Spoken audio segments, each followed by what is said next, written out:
Hello and welcome back to my channel. My name is Danica Kopp and I'm a master's level clinical social worker with over 20 years of specialized practice with adolescents.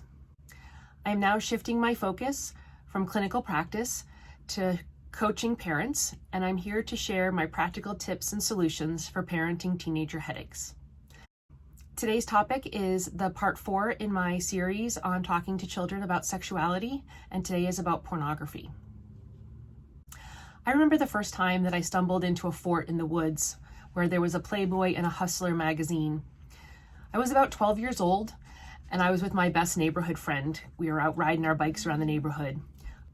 I had never seen anything like this before, but in hindsight, these were just pictures of naked women, not videos of sex or aggression in the bedroom. How old were you the first time that you were exposed to pornography? Of the top 50 most popular websites, 6 of those are web searches for pornography. It is more popular to view pornography on the internet than it is to search for Amazon, Netflix, or Instagram. 80 million visitors per day view Pornhub, which is one of the largest pornography sites out there.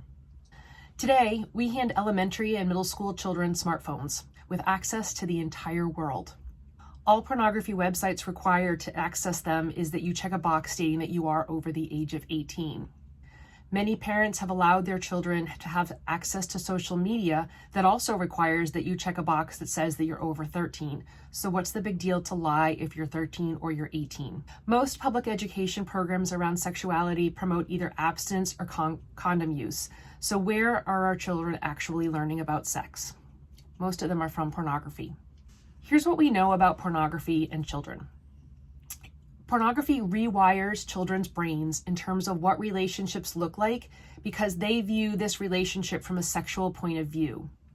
We know that especially in male brains, dopamine is released from watching pornography, and this creates an addiction not unlike that to substances. And this is all occurring before they're even old enough to understand any of what's going on for them. The fallout of this ease of access to pornography makes it harder to keep in-person relationships. It makes viewers less inclined to see rape as a serious crime. And I do hear this from girls in my private practice that they have said no to boys, and boys have kind of moved forward without the consent. And because this is what boys are learning from pornography, that a no actually means yes. When children learn about sexual relationships from pornography, they think violence and dominance is normal, and there isn't a dialogue about consent. When children learn about sexuality from pornography, they don't get the needed conversations to learn about consent and STD and pregnancy prevention or protection, and there's no context at all for an actual relationship. So how can we protect our children? As hard as this is, we need to have a discussion with our kids about pornography, about what it is, about why it's not okay for them to watch. We need to teach them how to critically view the world of the internet without accepting everything they find out there as fact. There is a wonderful porn literacy program out of Boston called Strong Start, and I'm going to put a link down in the description. But they have 9 lessons, and I agree that these are excellent talking points, so I'm going to review them here.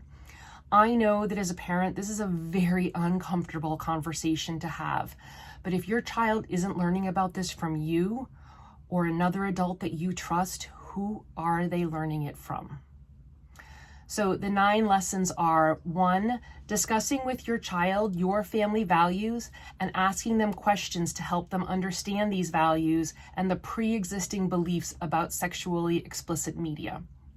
Number 2 is talking about the history of pornography and regulation of obscenity, which includes prohibiting lewd, filthy, or disgusting words or pictures, indecent materials or depictions, normally speech or artistic expressions. So understanding the laws around pornography and lewd and kind of disgusting material and why. Number 3 is to help your child understand the occupational conditions of some pornography performers that include a lack of employee benefits, required sexually transmitted infection testing, and potential coercion on the set of amateur or illegal filming sites. The fourth one is to define sexual consent and understanding the basics about STIs, the risks of compulsive behavior that is related to pornography. That's a really important discussion to have with your kids.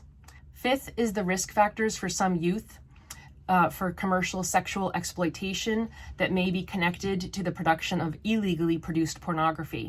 So this is where we get into, kids who are sexually trafficked. We also get into, when you're with, your quote unquote girlfriend or boyfriend and you're making your own videos, that is child pornography and it is illegal and that it's not okay. We don't videotape that stuff. So having that discussion with your child.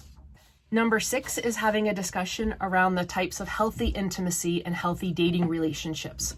So the 7 types of healthy intimacy is humor, service, parental, friendship, creative, crisis, and communication. And I will link down in the description information about each of those also. Number 7 to talk about with your child is healthy flirting and then sexual harassment, because there can be a fine line between that. And it's important that your child understand what that line is. Number 8 involves legal matters, including state laws about the possession and distribution of sexually explicit images of minors or adults, with the discussion of so-called revenge porn. So again, this is where it's really important to be talking with your teenagers around sexting and images of their friends that may be shared, that is considered child pornography when you are under 18.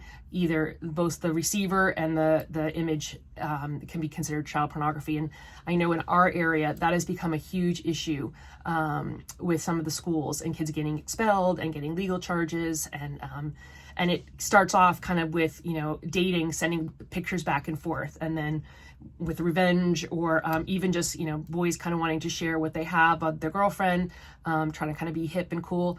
Again, teenagers' brains are not fully developed. They don't have the capacity to think through the consequences of these choices. It's our job as their parents to help to educate them about that. And then the last thing is talking with peers, to talk to your child about their talking with peers about pornography and about teaching them new information. That it's really up to families to kind of decide how to share this information. It's not about you as my child to educate a friend. I would always say to my daughter that, because clearly I'm pretty comfortable talking about sex, I always would tell my daughter, if your friends have questions, that bring them to me. And we actually did have a discussion at one point driving home from lacrosse around a fellow middle schooler not understanding some things that some peers were talking about. And so we had a big discussion about blowjobs. That was a fun thing to share with her parents when we got home. But I'm comfortable talking about it, and what I shared with the parents was, I'm glad she felt comfortable talking to me about it. I would rather, as an adult, she has somebody that she trusts to get good information, and I'm happy to always be that person to her. So if you're not comfortable perhaps finding other adults in your child's life who are, there are people like me who, we can go to those uncomfortable places, okay? So I hope that helps. Again, I will be posting resources down in the chat below. If you like this, please don't forget to like, comment, subscribe, and please share. I'm really trying hard to kind of build my business and get my name out there. So the more sharing you can do, the better. And I am so very grateful. Good luck out there. It's tough to be a parent.